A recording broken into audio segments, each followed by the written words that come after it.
In my entire 49 years living in Cagayan, we never experienced such flash flood. It's unfortunate, and most Cagayanos were not expecting that flash flood.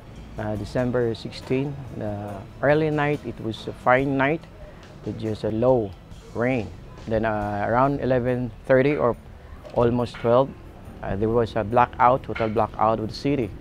I don't know why. Then around 1 o'clock or past 1 o'clock a.m., I received a call warning me to be vigilant because he told me that the water is fast rising. First, I ignored it because I really don't have idea what was happening around because we're living in an apartment, the lower portion near the Cagayan River. I received another call. I saw people running on the street. I don't know how deep is the water because there's total darkness. I went inside. In about 15 to 20 seconds, flash flood came rushing. We stayed, as the water rises, we went to the second floor.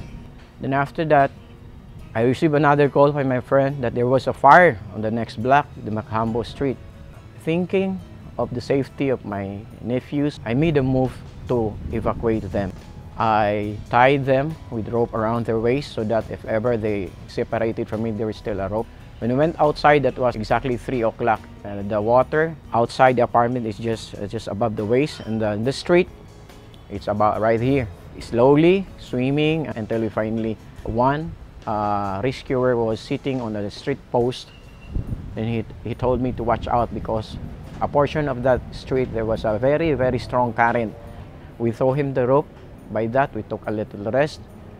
Then we continue going up to safer ground. I prayed.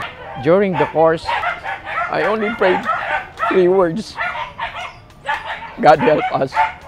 And He sure did.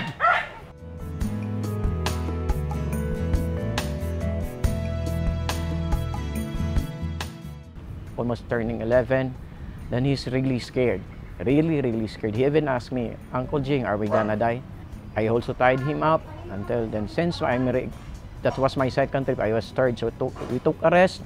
We climbed him on the vehicle, then for 5 minutes or 10, we continue until he was on safer grounds. And then I came back from my wife. Then fortunately the water receded, so I just stayed there until morning.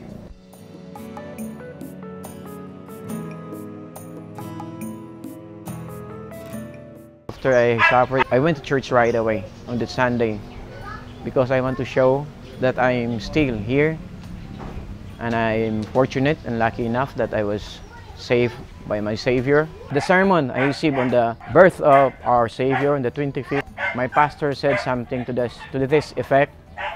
I know there are lots of victims. I am praying for you. Pray that you receive it with your hand. The faith that we don't know what God is trying to imply to us, but I want you to hold on the faith, to hold on what promise God has made to us.